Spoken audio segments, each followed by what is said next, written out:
and this one's called The Bet. I was 11 when Dana entered the Eurovision Song Contest. I was rooting for Mary Hopkin because she was English, but my mother, being from Derry, and my sister Bernie, being a creep, were supporting the ninny from the north with the green hair clip and the dimples. We watched all those competitions, Eurovision, Miss World, Opportunity Knocks. It was a serious business in our house. Sides were taken. To listen to us, you'd think we knew Miss Argentina personally, or had close connections with Greece and their satin-suited men with the big moustaches. My mum always supported the land of her birth. My loyalty was to England because the rest of us were English.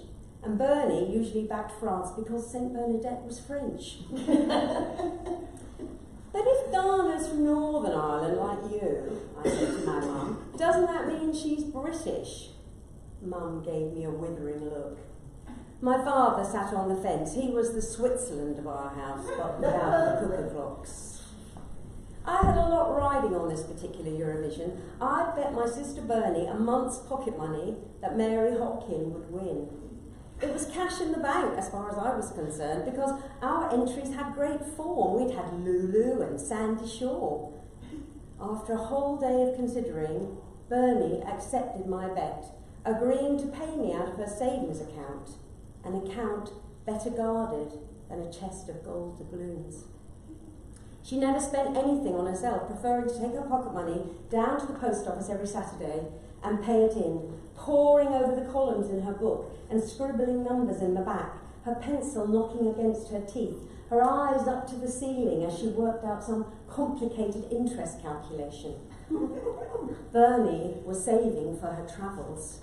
She planned to move to Paris when she was 18, live near the Eiffel Tower and marry Sacha Distel.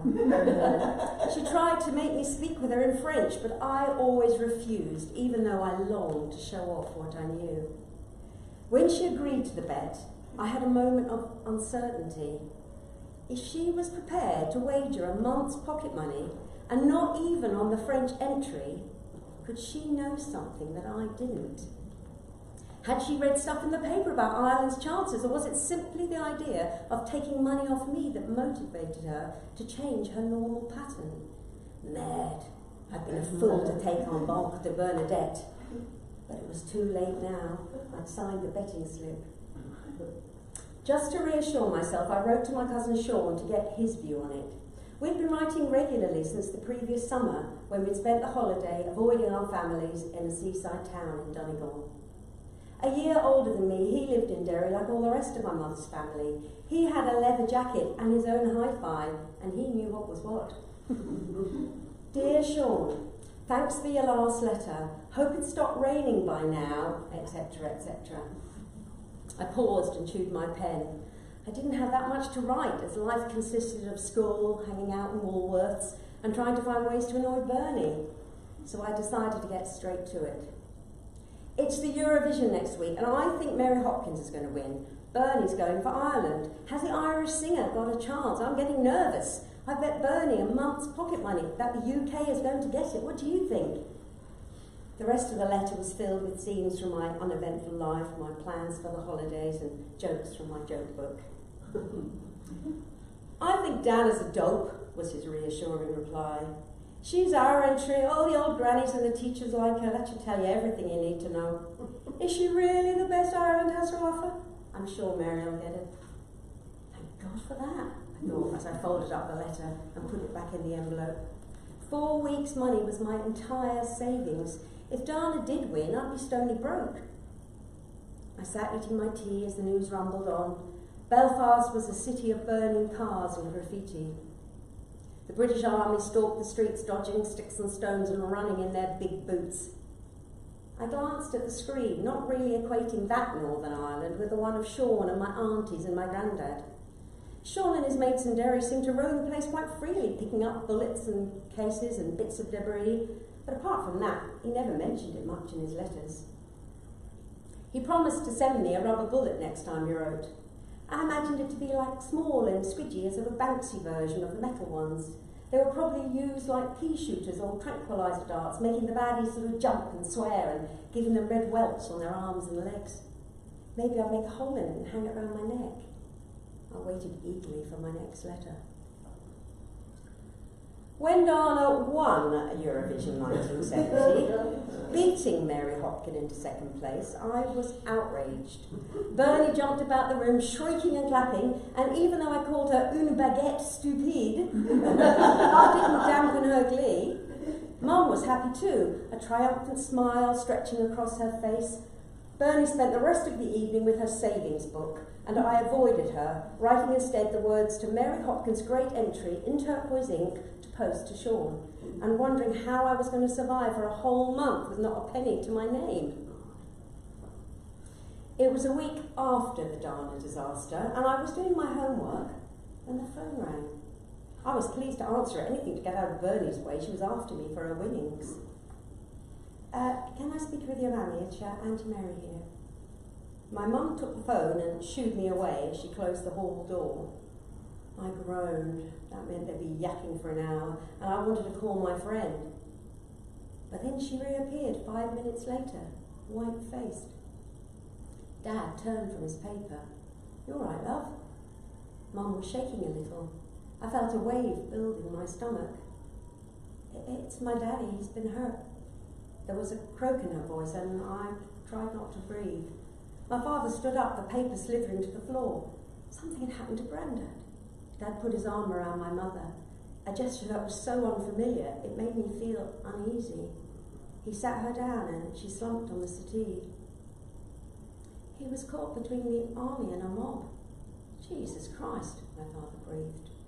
I waited for her to tell him off, but for once she ignored his misuse of the Lord's name. She pulled at her cheek with her thin, white hands. Told the soldiers to stop, said he'd handled them, the fool. She sniffed a little. They didn't see him or they didn't care, who knows, but they got him in the face with a rubber bullet. My dad rubbed her back and squeezed her hand. I breathed out and the wave retreated. He was all right then, it wasn't a real bullet. He'd be shocked for a bit and would drop in to see the doctor for a checkup. But then he'd be over to see us as he'd planned, with boxes of Lindt chocolate bunnies from his sweet shop and maybe some milk tray chocolates, the kind that came in a bar with all the chocolate joining them together.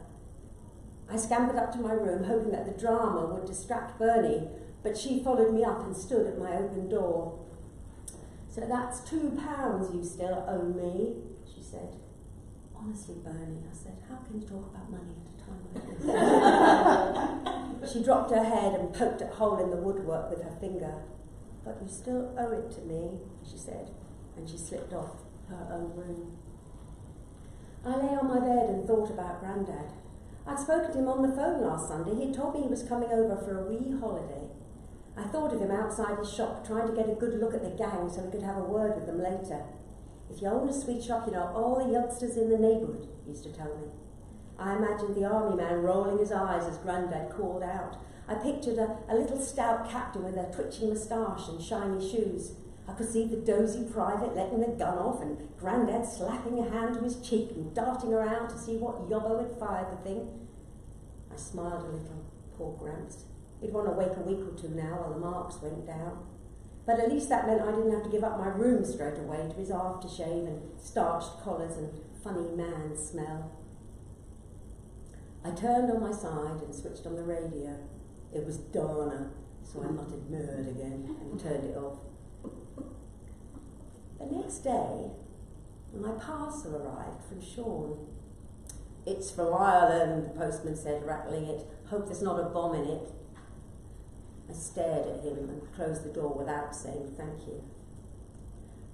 Up in my room, I undid the packaging. It was heavy, and I guess Sean had sent me something else too. I tore off the paper and unfolded the tissue. There was a black, solid object inside, almost as big as a toilet roll tube with a pointed end. I poked it. It was hard, like a car tyre. This must be some other bit of hardware he'd found. I rummaged through the paper for my little bullet, but there was nothing else there. So I opened his note. Thanks for the song lyrics. She really should have won. Here's a rubber bullet like I promised. Shame about Dana and your bet. Hope you didn't lose too much. Love, Sean. I dropped the bullet on the bed, afraid to touch it. I wanted to be sick. My granddad had been hit in the face with one of these. I stared at it for a moment and then picked it up again, gingerly, with a bit of tissue and buried it in the bottom of the drawer under my jumpers. I went to the bathroom and locked the door and filled the bath. I sank into its burning depths until my skin turned pink and even my head was covered. Under the water, everything was blurred and booming. My eyes smarted in the soapy water. I rubbed them, trying to stop myself from imagining his damaged face. I stayed there until the water went cold and my fingers were as wrinkly as Grandad's. I went to school the next day, but I didn't tell anyone what had happened.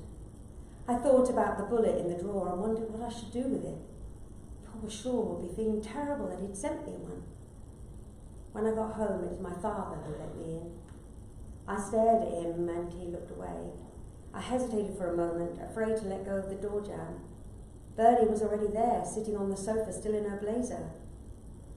I went upstairs to my room and I took off my coat and I tried not to look at my chest of drawers, but I couldn't help it.